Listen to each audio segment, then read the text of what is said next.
No, tough one on Saturday versus Charlotte. And in saying that, today being Tuesday, first day back training, you move on. The preparations for Saturday's game against Florida Atlantic, another big road trip. But the Charlotte game on Saturday was a disappointing one. I thought we were real well prepared, dealt with the travel, Hurricane Matthew, the whole deal. No excuses. We had the scout right, well prepared, opened the game pretty well, and we made two uncharacteristic mistakes, which you can't give top teams openings. And we gave up two bad goals in the first half. No excuses.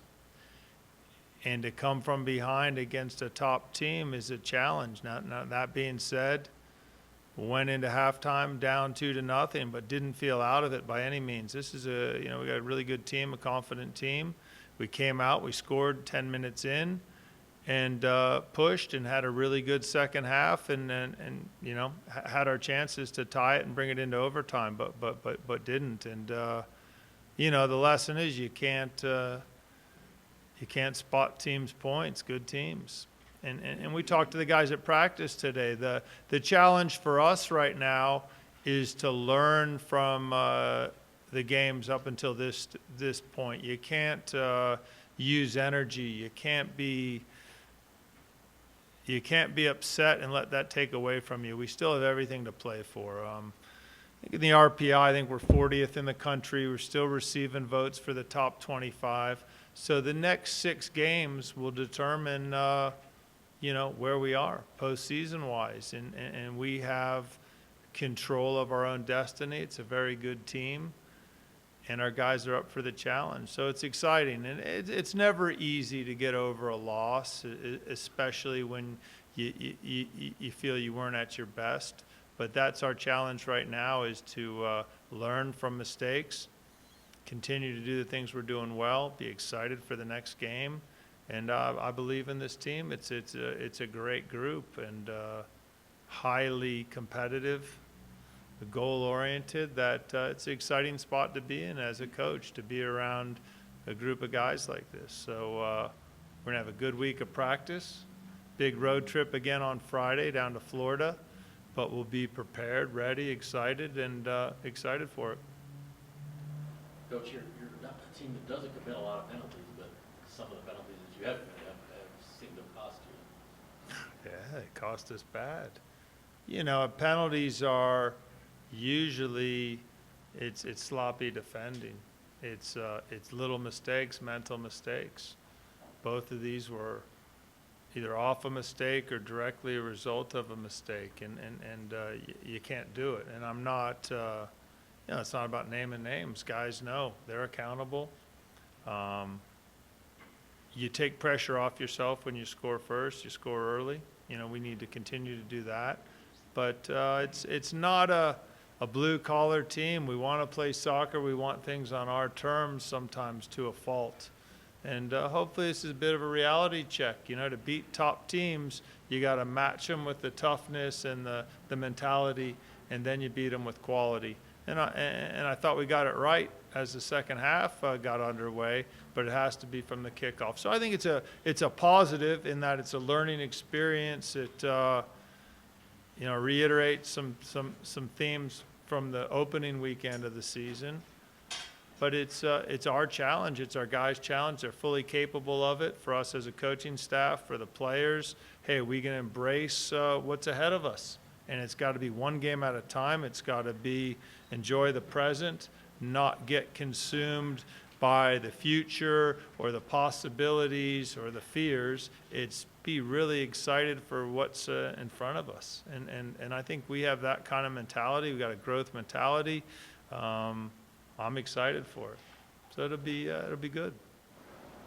It's the first time you guys have given up 2 goals this year.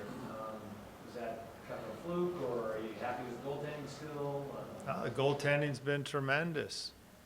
I mean, it's not a fluke when you give up 2 penalty kicks.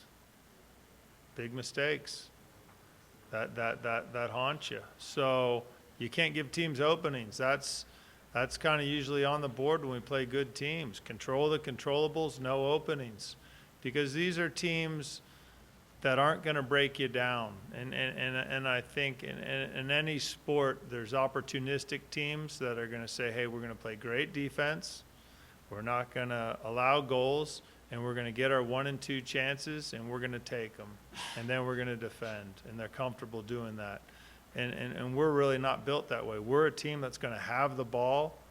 We're going to create chances. But you can't give defensive-minded teams openings. And that's what we did. And that's what we've done in our losses. And I think we got to be humble. We got to learn from it.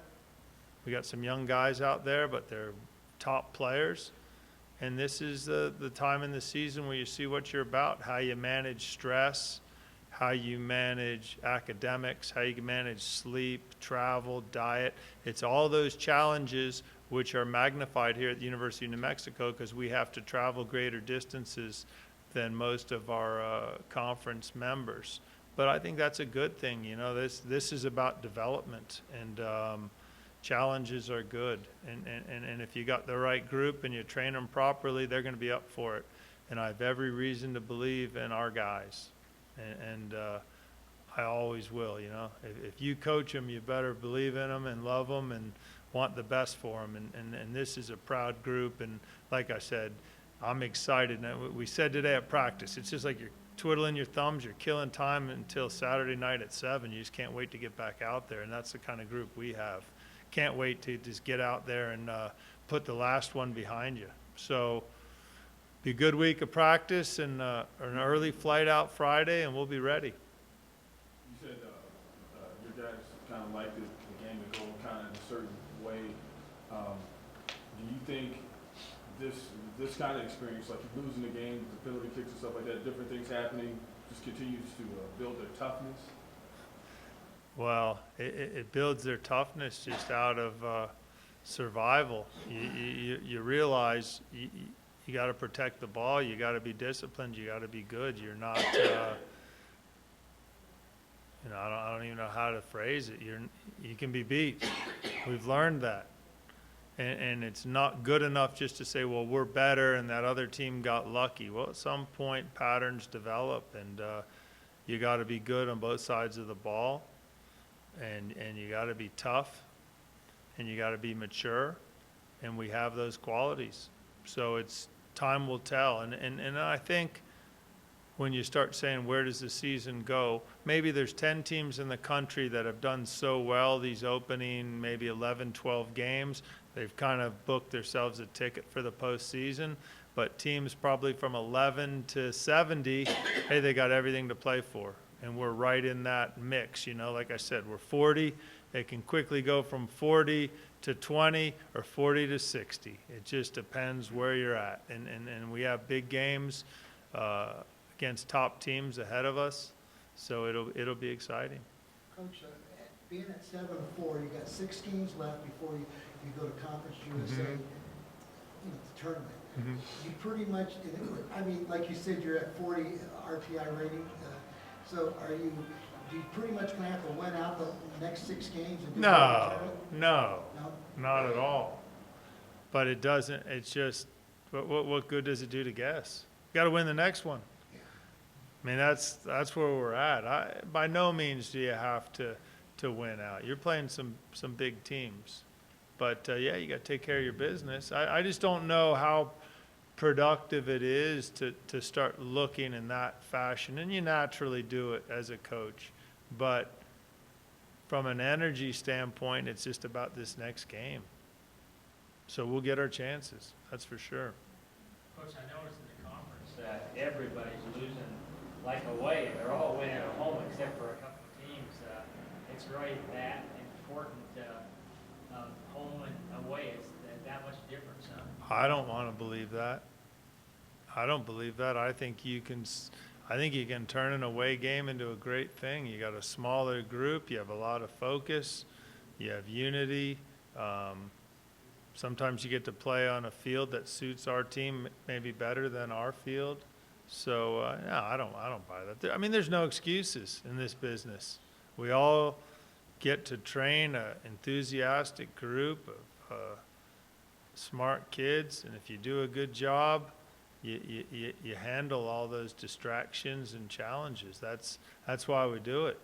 It's there's no excuses out there, none. What does Florida Atlantic folks?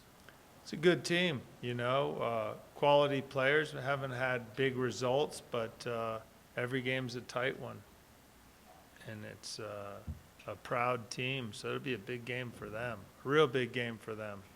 Pretty well rested, so it'll be an interesting challenge. But like I said, our guys know what's ahead of them. They're good players, and we're sharp right now. So it'll be a fun one. Dealing with all of these situations that you've mentioned, Mhm. those are all, seem to be player concerns in their performance and dealing with travel and hurricanes and things like that. Is there anything you, as a coaching staff, can do to come up with a strategy that would help them, give them the best chance to perform and win under all those situations, or you just leave that to them to do their best? That's coaching. I mean, that's coaching. That's a lot of questions in one, and that our job is to eliminate as much stress as we possibly can, create an environment that's conducive to success, you know, academically, socially, athletically. I mean, that's what you aim to do as a coach, and help guys balance their life, you know, and that's always the challenge. As the season progresses, there are different stressors, and then a team naturally divides to some degree. The guys that are playing big minutes, the guys that are traveling, the guys that stay at home, those are all challenges in terms of running a program. And, you know, and then are they compounded by the atmosphere at home, within your department, within the city? How are the other teams doing? What's the chemistry like within the department? There's just so many factors. But, you know, like I said, I believe in our guys. They're good students. They're hard workers. They put a lot of pressure on themselves. Our job is to eliminate those pressures, put an arm around them, give them every chance to succeed, and believe in them. And that's where we are right now, you know, proud of them and excited for them. Yeah. All right. Thanks.